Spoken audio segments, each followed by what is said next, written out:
Сайн байцгаана уу? Та бүхэндээ зурглалынхаа 4 болон 5 дугаар ангийг ярьж өгөхөд бэлэн болоод байна. 4 дугаар анги. Ангийн эхлэлд Америкийн нэгдсэн улсын тусгай тогтнолын өдөр болох гэж байх бөгөөд жил бүрийн линд баярыг манай хоёр гэр бүл хамтдаа тэмдэглэдэг уламжлалтай байдаг. Харин энэ жил биелийн маань зөвхөн гэр бүлтэйгээ биш найзуудтайгаа уулзна гэд маш их баяр хөөртэй байгаа талаар гардаг.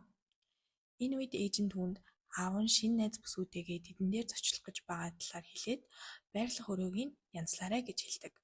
Харин нөгөө талд Сюзанна ноён Фишер ажилтай тул ич чадахгүйг нь хэлнэ. Үүнд нь Жеремай гонигтай байдаг бол Конрад харин ёжтой энийг л өнгөрдөг.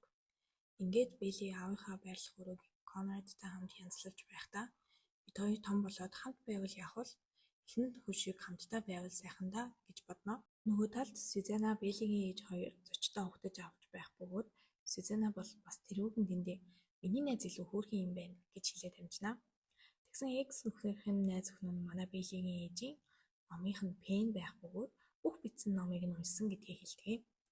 Тэр үед хүүхдүүд хаалганы цонхоор тэднийг харж байтал шалиг юм болохоор манай Жеремай л ямар халуухан найз охинтой юм бэ гэд уулга алддаг.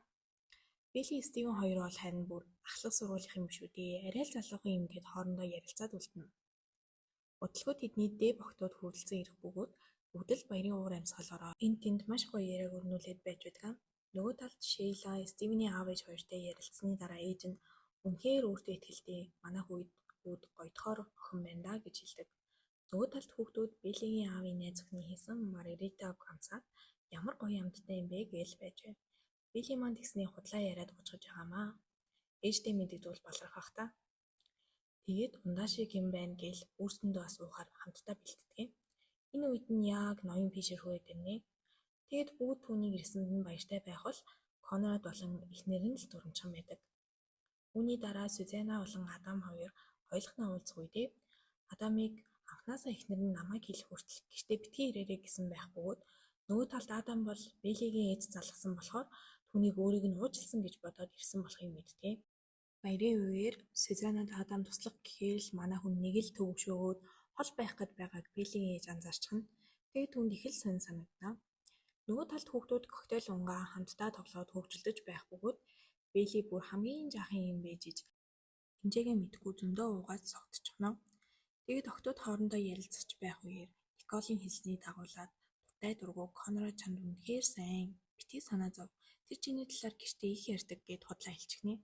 Тэгснээс октодоо бас Шейлад Стивен Тейлор хоёр үдшилтээр үнсэлсэн талаар хэлчихдэг. Ингээд мэдээж Шейла сонирн болоод тэндээс явахаар бэлтнэ. Энэ үед нь Стивен яг хурж ирээд ярилцах гэтэл би чамайг Тейлортэй үнсэлснийг мэднэ. Би зүгээр л зугаацж байгаа хүмүүс үсттэй. Тийм ч дотн биш гэд хэлэхэд нь манай Стивен хөлдөө юм болохоро тийм шүү гэж хэлээд гомдоогоод явуулчихдаг. Нөгөө талд Белли Конрадыг усанд орж байхад нь согтуудаа баахан балаа юм ярьж эхэлнэ. Усан орсон байхдаа романтик харагддаг гэж мэгээд шал логикгүй юм ярьсаар агаад нэг залхаачихтаа.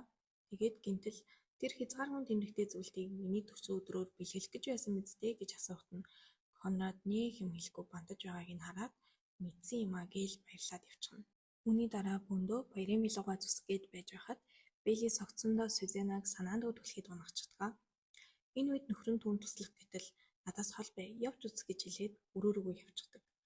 Беллигийн ээж араас нь ороод нөхөртөөгөө юу болоод байгаа юм бэ гэж асууна. Тэгээд өөрийг нь 3 жилийн өмнө эмчилгээтэй байх хооронд нь түүнийг хуурсныг хэлдэг. Манай хоёр нэлээд төвөө ам зөрөөд сүүлдээ Сюзанна хүний амьдралыг контролдох нь чамайг л сайхан болгодог байх гэж хэлхийг нь сонсоод Беллигийн ээж гэрээс нь гараад гужигдаг.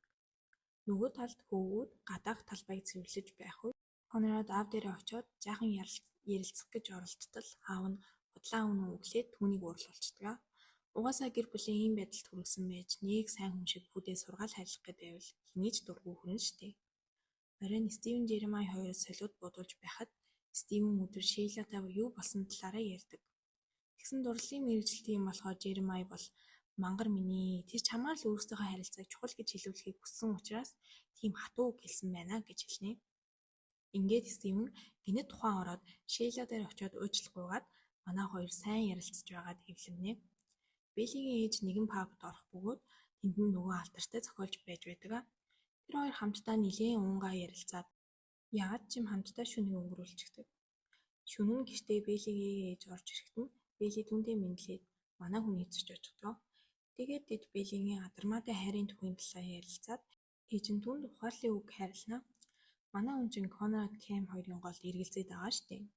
Тэгэл Билли гадаа нууран сэлхээр гарахдаа Конрадтай тараад ярилцаж байгаад яг үнсэлцэх гэсэн чинь араас нь харж байсан Жеремай шууд солиуд будуулаад манай хоёрыг зөөчихдгөө.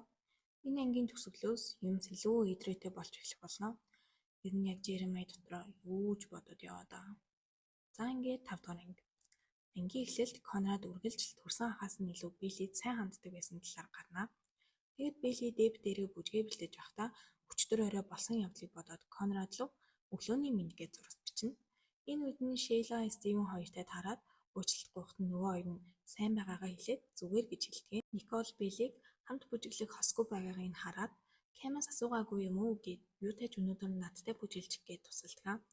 Тэд ярилцаж байхдаа Никол Конрад хоёр өнгөрсөн жил дэв босууд болж бүжигт орсон гэж Билли мэддэг.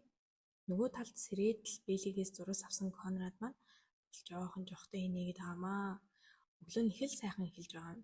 Тэгээл хүн болгонтэй сайхан харьцаал Жеремайд хүртэл сүүлийн аяг кофегаа өгч бөгөөд төрөл арилж чадхлаа. Билли яагаад гэртээ байхгүй байгааг асуусан чинь Жеремай бүжгийн бэлтгэлдээ явсан гэдгийг нь хэлнэ. Дараагийн хэсэгт Жеремай Биллитэй уулзахаар ирсэн байх бөгөөд хамт бүжгэлж байгаад бэлтгэлийн дундуур өөр дуу тавьж байгаад Билли лөө сэтэн хайж эхэлдэг. Тэгээд бэлтгэл өмүүлээ гэж багштан загнуулаад гарч байгаа. Яг дараах нь Конрад хүртэл Биллитэй уулзахаар ирсэн байна. Энэ ах トゥ хоёр яг яах гэж байгаа. Тэгээд Билли лөө далалтал тэрнийг Никол өөрлөн далалж гин гэж бодоод хариу далалчих. Ганцхан удаа гараад боллоод хоёр охины сэтгэлийг тогтлуулад овоо царайлаг гараагаа шүү энэ Конрад. Тэгээд гадаа хүлээж байхдаа Билли лөө дуусгаачин уулзцай гэж зурагч бичдэг. Манай хүн бөөн баяр. Дараагийн хэсэгт Шейла Никол хоёрыг алтартай дуучны тоглолтын талаар ярьж байхад нь Жеремай голоор нь орж ирээд амралтын өдрөөр Конрадыг дагуулад яваач тэр энэ дуучинд үнэхээр дуртай гэж худлаа хэлчихдэг. Цаагаараа бол ядаж нэг өдөр ч гэсэн Билли Конрад хоёрыг хол байлгах гээл хорломотод байгаа юм. Далайн ирэг дээр Кэм болон Билли хоёр маань хурган болзоо хийж байх бөгөөд хамтдаа нэлийн ярилцсны Билли Кэмд чи үнэхээр сайн хүн. Гэтэ би чамд сэтгэлгүй гэд үннээ хэлнэ. Харин Кэм бол угаас хамт бүжгэнд оръё гэж асуугаагүй учраас гадарлаж байснаа хэлдэг. Ингээд манай хоёрын зуны үргэлжлэл нь энэ хүрээ дуусна. Салчгаад явж байж Билли бүр нөөл аз жаргал аргагүй жах дөө тэгээ хүүхэд байхаасаа хойш шатраашлсан хүн өөрт нь талтай болоод эхлэхээр хинж жаргалтай л ахах. Нөгөө талд ээжүүд нь эвлэрсэн байх бөгөөд Билигийн ээж Сюзанад нөгөө алдартай зохиолчтой өчтөр шөнө хамт байснаа хэлдэг. Тэгээд манай хоёр хуучны сайхан үеэ турсан ярьсаар нэлийн согтчих. Сюзана Жерри Грегийн бурхад шиг зурна гэж зурсан ч согтуудаа зурсан болохоор баллаж тавьснаа харуулад ямар муухай юм бэ гээл бөөндөө зургийг нь хараа шоолж инээлддэг. Харин Стивен бол ажил дээрээ клубын баячуудын мөрөдө тоглолтог өрөөнд нь үйлчилж байх бөгөөд эхэндээ түнд сонирхолтой байсан сүүлдээ хагас аз гаралтай хүмүүсийг муулахыг нь сонсоод таагүй болчихдгоо. Учир нь манай хүн солонгос удамтай байхгүй юу? Тэгээд дараагадаа дахин энд ажилламааргүй байна гэж хэлэхэд нь мөнгийг нь л авч байвал хэлсэн үгийг нь бүү тоо гэж зөвлөгөө өгнө. Тэгээд манай хүн үргэлжлүүлэн ажиллахаа шийддэг. Нөгөө талд ээжүүд далайн эргээр алхаж байгаа залуудаа хуурамч айдыг үзүүлж орж анх согтууруулах ундаа ууж ясан газараа хамтдаа орно. Тэгээд уух юм авах гэтэл Бартенд нь үнэлэхий шалгуул гэж хэлээд нөгөө хоёр ч бүр бит хоёр хортой юм шиг харагддсан байна гэж баярлаад байгаамаа. Яг үүндээ хүн болгоны л үнэлэхий шалгадаг байгаа байхгүй юу? Дараагийн хэсэгт Билли өрөөндөө нүүр амаа янзлаад хөөрхөн болоод байж ахт нь гадаа Конрад ичгсэн байгааг харна. Тэгээд баярлаад доош будаг.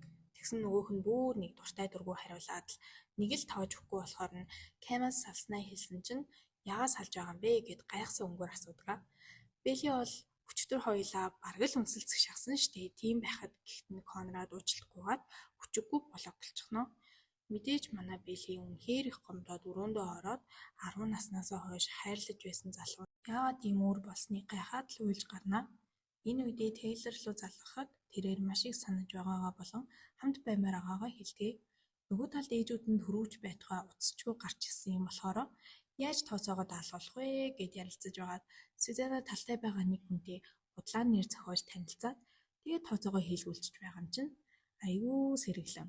Манай хоёр нэлийн хөвгөлдөж аваад оройн Сюзана маань Биллигийн ээжийг Болцоод залууд нь даатгаж өгөөд гэртээ такси дуудаад харьдаг. Тэгээ харих замдаа нэлийн бодол болдог. Харин Беллигийн ээж бол нөгөө зохиолчтойгоо хамтдаа нуурын ирэг дээрх болцоо хийгээд их л романтик шөнийг өнгөрүүлнэ. Оройн Белли усан санд сэлж байхад нь Жеремай түүнтэй нэгдээд ярилцсанаа. Энэ үед тэрээр чи бол бага байхаас л миний хамгийн сайн байсан. Гэхдээ би одоо чамтай найзаас илүү баймаар байна. Надаас өмнө нь үргэлжил Конрад байдаг байсан. Харин энэ жил гинтэл Кэм гараад ирсэн. Одоо бол би дөрвтэй үйлдэл хиймээр байна гэж хэлээд Беллиг үнсдэгэ. Манай хүн ч гэсэн тэндээ тоглоод байгаамаа. За энэ хүү цувралын маань 5 дахь анги туслаа. Дараагийн дугаарууд маань өмнө шиг ингэж удахгүй болохоор та бүхэн маань subscribe дараад хүлээж аваарай.